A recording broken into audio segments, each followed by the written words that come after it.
Alors bonjour à tous, je suis le docteur Elodie Baron, je travaille au sein de la réanimation polyvalente chirurgicale de la Pitié-Salpêtrière et je vais vous présenter aujourd'hui un cours sur le syndrome de détresse respiratoire aiguë, le SDRA, au sein de la formation accélérée aux soins et techniques de réanimation SFAR-IDE.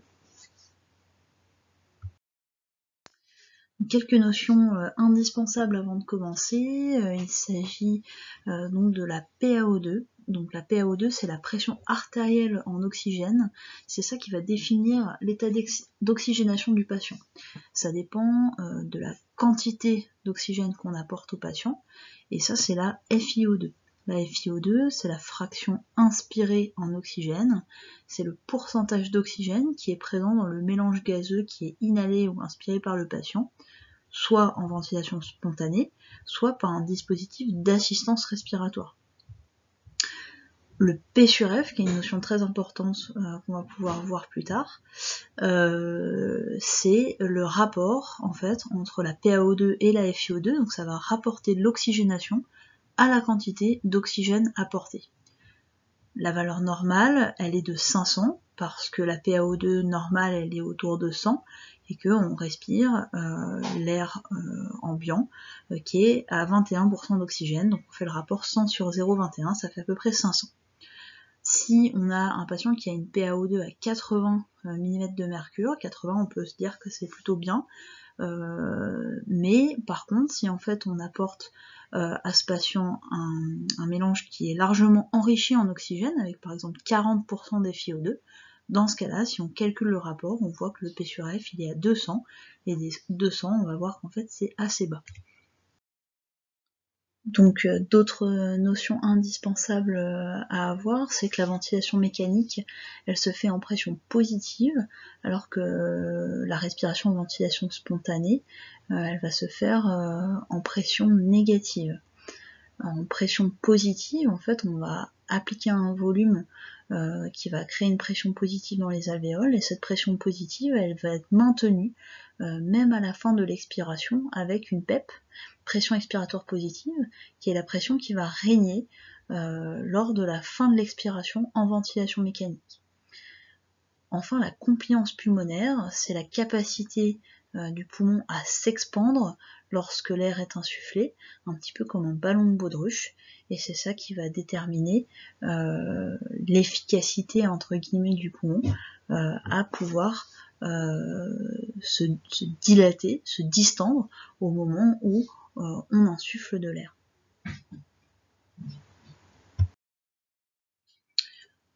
L'origine du SDRA, en fait, initialement, ça a été décrit au cours de la guerre du Vietnam chez des patients qui étaient polytransfusés dans les suites de plaies par balle. Certains de ces patients allaient progressivement développer une détresse respiratoire aiguë avec une hypoxémie profonde, donc du coup une baisse très importante de la PaO2 et des images pulmonaires avec la radiographie de l'hypoque qui était bilatérale. Et cette détresse respiratoire aiguë et cette hypoxémie étaient parfaitement réfractaires à une prise en charge par de l'oxygénothérapie qui était à peu près tout ce qui pouvait se permettre sur place à l'époque. Donc la définition du SDRA, elle passe par 4 points importants qui ont été décrits par les critères de Berlin, publié dans le JAMA en 2012. D'abord, il s'agit d'une survenue aiguë, moins de 7 jours, c'est-à-dire c'est quelque chose qui survient et s'aggrave rapidement. Ensuite, comme on l'a dit, il faut qu'il y ait une altération du P sur F qui soit inférieure ou égale à 300, ce qui va refléter en fait une hypoxémie profonde. Là, on voit que le patient, alors qu'il est ventilé en FiO de 100%, il a 102 de PaO2. Donc, il a un P sur F, si vous m'avez bien suivi, qui est égal à 100.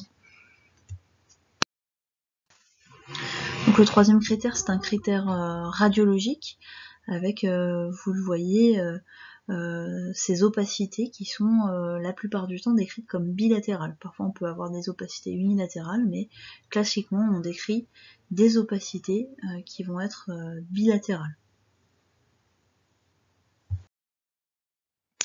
Enfin, il va falloir s'assurer qu'il n'y a pas de part cardiaque prédominante. On va faire une échographie transthoracique qui va permettre d'éliminer le fait qu'il s'agisse d'un OAP d'origine cardiogénique par dysfonction du ventricule gauche. En tout cas, il ne faut pas que ça soit ça la part prédominante, sinon effectivement les autres critères peuvent correspondre à un tableau d'œdème aigu pulmonaire d'origine cardiaque. Ces 4 points permettent de définir donc le SDRA et vous voyez que au final, le poumon va se retrouver très œdémafié, très inflammatoire, et c'est ce qu'on va voir juste après. La physiopathologie du SDRA, c'est d'abord une lésion de la membrane alvéolo-capillaire. On voit que là, dans cette membrane, il y a des trous qui se forment au niveau de l'endothélium, avec le passage en fait de fluide d'abord dans l'interstitium, qui est le tissu qui entoure les alvéoles, et puis dès que l'interstitium ne peut plus s'occuper de réabsorber la quantité de liquide qui arrive, ce liquide va passer au niveau alvéolaire et va créer un dommage alvéolaire. Cela va créer un œdème lésionnel, beaucoup d'inflammation, parce qu'il y a aussi beaucoup de protéines inflammatoires qui passent à ce niveau-là, et donc ça va créer une altération des rapports entre la ventilation et la perfusion au niveau justement alvéolo-capillaire. L'autre mécanisme, c'est un mécanisme de perte d'aération. On a, ça c'est un scanner, et tout le blanc que vous voyez, ce sont des zones qui sont collabées avec ce qu'on appelle un collapsus des zones postérieures pour beaucoup de raisons, et ce sont ce qu'on appelle des atélectasies du poumon qui est tassé par compression. Enfin, ces lésions vont être aggravées par les mécanismes d'ouverture, fermeture alvéolaire répétés, notamment dans la ventilation mécanique. Vous voyez que dans cette étude qui date d'une vingtaine d'années, on a le poumon normal sur la gauche, et puis après 5 minutes de ventilation, puis après 20 minutes de ventilation, évidemment c'était des conditions, pas du tout les conditions comme maintenant qu'on applique à la ventilation, mais vous voyez que il suffit de 20 minutes pour déjà créer des lésions qui sont extrêmement importantes et qui se rapprochent de l'image anatomopathologique qu'on a vue juste avant. Au total, on a donc une altération des échanges gazeux avec le développement d'une hypoxémie qui est sévère et par ailleurs d'une augmentation progressive du dioxyde de carbone qui ne peut pas être éliminé par la ventilation comme ça se passe d'habitude, et donc une hypercapnie. Les causes du SDRA, il faut retenir qu'il y a 2 grandes catégories. Il y a une catégorie pulmonaire, en fait ce sont des lésions directes, donc c'est une cause plutôt endogène. Dans ce cas-là, c'est majoritairement des pneumonies, qu'elles soient bactériennes, virales, au premier plan, également d'inhalation. Cela peut être également dû à l'inhalation de fumée toxique ou bien l'inhalation d'eau comme dans la noyade, et par exemple les contusions pulmonaires lors d'un traumatisme thoracique. Il y a aussi beaucoup de causes extrapulmonaires, même si elles sont moins fréquentes, mais cela fait partie des causes importantes également qu'on voit en réanimation. Donc c'est tous les sepsis, quels qu'ils soient, dès qu'ils sont importants, dès qu'on a un choc septique par exemple. Une des grandes causes, c'est les causes de sepsis digestif. Tout ce qui est polytraumatisme, même sans forcément de traumatisme thoracique, mais par exemple les traumatismes crâniens. La pancréatite aiguë est une entité qui, on le sait, cause très souvent des SDRA. Et puis l'intégralité des états de choc, avec également les intoxications médicales, la polytransfusion et les brûlés. Donc ça, ce sont des mécanismes exogènes par agression inflammatoire, mais qui est d'une autre origine, qui n'est pas pulmonaire. La prise en charge, d'abord, elle va consister en une assistance respiratoire. Pourquoi ? Parce que notre objectif, c'est restaurer une oxygénation suffisante, puisque le patient, encore une fois, a une hypoxémie profonde, et c'est de ça qu'il risque de mourir rapidement, mais surtout en aggravant le moins possible les lésions pulmonaires préexistantes, parce que vous avez bien compris que le poumon sous-jacent est très malade. Donc cette prise en charge en termes d'assistance respiratoire, elle passe la plupart du temps par une intubation orotrachéale et une ventilation mécanique. On va régler plusieurs types de paramètres. La FiO2, pour que la saturation soit autour de 88-94%, vous voyez que c'est des objectifs qui sont plus bas que ce qu'on a l'habitude de faire, mais ce sont des objectifs qui sont compatibles avec la vie, et ça nous ira assez bien puisqu'on aura souvent du mal à avoir des objectifs plus élevés. On va également, et ça c'est très important, régler le volume courant. Donc le volume courant, il doit être de 6 ml par kilogramme de poids théorique. Ça a bien été montré que si on va au-delà dans le SDRA, on aggrave les lésions pulmonaires préexistantes. Donc il faut absolument se cantonner à 6 ml par kilo de poids théorique, et le poids théorique, ce n'est pas donc le poids du patient standard. Si c'est un patient qui fait 1m60 pour 100 kg par exemple, le patient il a des poumons de quelqu'un qui fait 1m60, pas de quelqu'un qui fait 100 kg, et donc il faut calculer son poids idéal théorique. Si on reprend notre exemple, 1m60 par exemple pour une femme, ce serait aux alentours, il y a des vraies formules, mais ce serait aux alentours de 50 kg. Donc ça ferait 6 ml x 50, ça fait environ 300 ml. Vous voyez que c'est des volumes qui sont relativement petits, encore une fois ça dépend du poids, et donc qui vont assurer ce qu'on appelle une ventilation protectrice. On règle également une fréquence respiratoire qui va devoir être élevée pour compenser l'augmentation de la PaCO2, la PaCO2 qui va être augmentée de base car les lésions pulmonaires vont entraîner une altération des échanges gazeux et notamment de l'élimination du CO2, mais également parce que vous avez mis un volume courant qui est petit, et donc petit volume courant mais haute fréquence respiratoire. On va également régler une pression expiratoire positive, on a dit une PEP, qui va être plutôt élevée, en tout cas au-delà de 5 cm d'eau, et qui va permettre le recrutement de territoire et de limiter les mouvements de fermeture, ouverture, fermeture des alvéoles, et c'est ça qui va aggraver les lésions. Il va y avoir certains patients qui vont être répondeurs à de la haute PEP, on va dire au-delà de 12, et certains patients qui ont un profil de lésion pulmonaire différent, qui vont être plutôt répondeurs à une PEP plus modérée aux alentours de 8-10. On effectue également des manœuvres de recrutement, toujours pour essayer d'optimiser l'oxygénation et de permettre la réouverture de territoires qui sont collabés. Donc il y a différentes techniques, et ce sont des manœuvres qui sont réalisées régulièrement au cours de la prise en charge du SDRA. Enfin, on va effectuer une surveillance assez précise, qui peut être médicale bien sûr, mais aussi paramédicale, notamment de la pression de plateau, P-plate, qui est cette pression que vous voyez sur le schéma, qui règne dans les alvéoles à la fin d'une inspiration, lorsqu'on fait une pause inspiratoire et que du coup la pression en fin d'inspiration s'est équilibrée au sein des alvéoles. C'est cette pression-là qui est le reflet des lésions potentielles qui peuvent être induites par la ventilation mécanique, qui sont bien sûr en rapport avec la pathologie pulmonaire du patient, mais on doit rester en dessous de 30, le cutoff il a été fixé à 30, afin de ne pas aggraver nous-mêmes les lésions pulmonaires préexistantes, et donc parfois on va être limité, notamment dans l'augmentation de la fréquence respiratoire ou dans l'augmentation de la pression expiratoire positive pour cette raison-là. On surveille également d'autres éléments qu'on peut mesurer sur le respirateur, notamment la pression motrice, qui est un reflet de la compliance.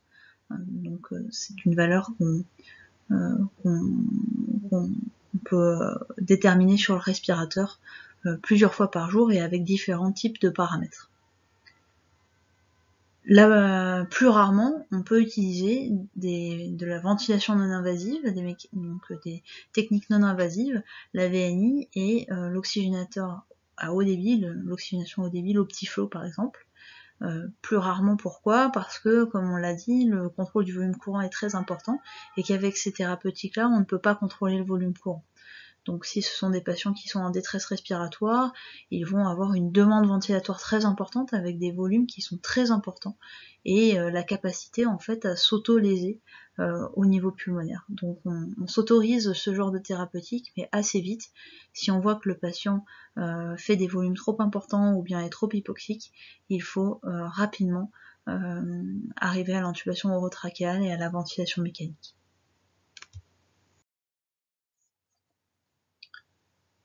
La prise en charge médicamenteuse, d'abord, elle associe une sédation profonde par hypnotique et morphinique. On peut utiliser un ou plusieurs hypnotiques, le propofol, le midazolam, le dexdor, la kétamine, qui sont des agents intraveineux, mais aussi le sévoflurane, de façon plus anecdotique, mais notamment au cours de la crise Covid que l'on vit en ce moment, on a tendance à l'utiliser. Et ça, c'est un gaz inhalé.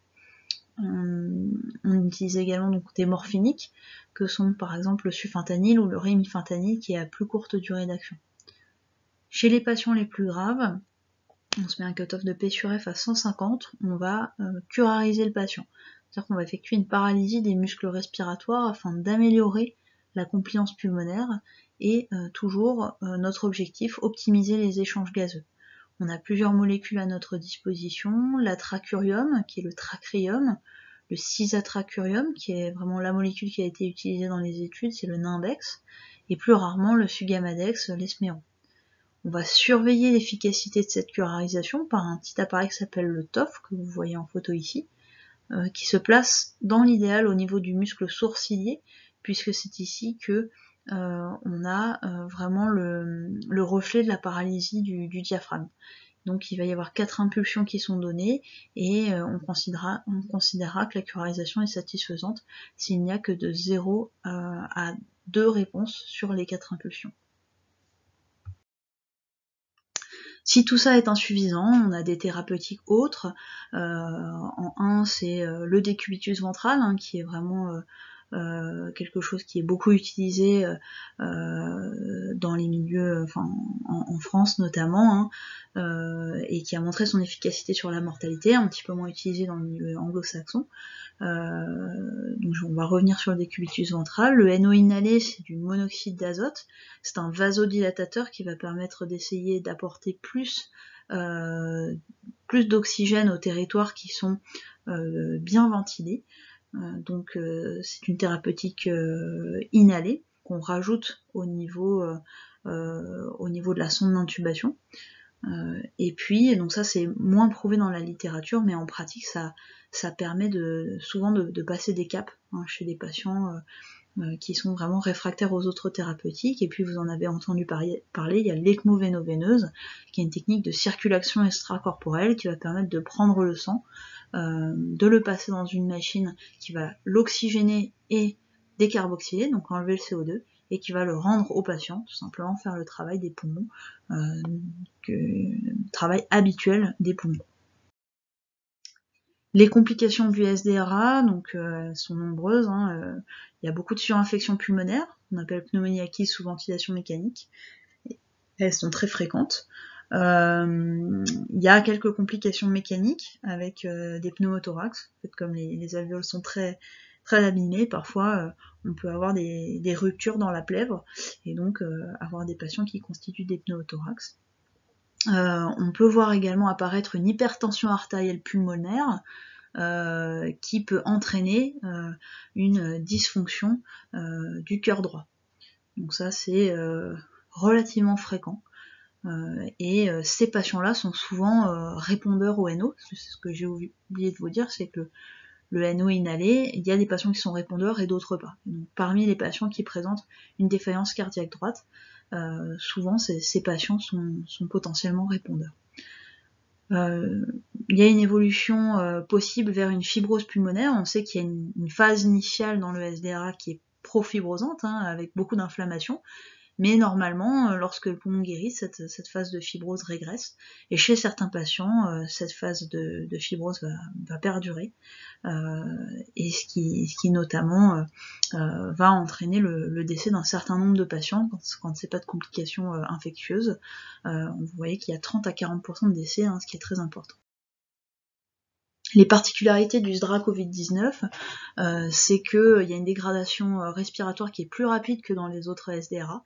On voit des patients qui sont à 2 litres d'oxygène le matin et qui en début d'après-midi sont à 15 litres. C'est des patients également qui s'aggravent souvent de façon assez franche à la mise sous ventilation mécanique, ce qui n'est pas le cas de tous les patients. D'habitude dans les SDRA, notamment sur des pneumonies plus classiques comme la pneumonie à pneumocoque par exemple. Donc on a retardé, vous l'avez peut-être remarqué, au fur et à mesure l'intubation des patients en essayant de tenir plus longtemps avec des dispositifs non invasifs comme la ventilation non invasive et l'Optiflow. Ce sont des patients qui ont une réponse fréquente, soit partielle, soit parfois totale au décubitus ventral, donc ça a été une thérapeutique qui a été beaucoup utilisée, mais parfois elle est uniquement temporairement efficace, et on a la perte du bénéfice au moment de la remise en décubitus dorsal. Par ailleurs, c'est des patients qu'on a beaucoup de mal à sédater, on est obligé d'utiliser beaucoup de molécules, ça c'est pas très classique non plus. Et puis enfin, il y a un état d'inflammation qui est très important, qui rend fréquent les thromboses veineuses et artérielles, et donc c'est des patients qui vont être mis sous anticoagulation semi-curative ou curative, et qui peuvent avoir des phlébites, des embolies pulmonaires, et parfois même donc des thromboses artérielles. Donc un mot sur le décubitus ventral. Le décubitus ventral, il va permettre de rétablir l'oxygénation par l'amélioration des rapports ventilation-perfusion et le fait qu'on va pouvoir recruter les zones postérieures collabées. Lorsqu'on va retourner le patient, les zones qui étaient comprimées notamment dans le lit vont pouvoir être mises au contraire sur le dessus et être recrutées, notamment au cours des manœuvres de recrutement, et on va changer les rapports ventilation-perfusion qui étaient en place au moment où le patient était en décubitus dorsal.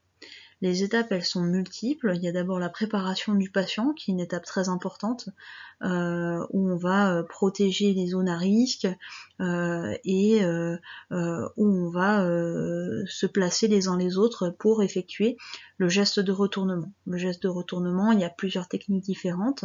En tout cas, c'est toujours un geste qui se doit d'être précautionneux.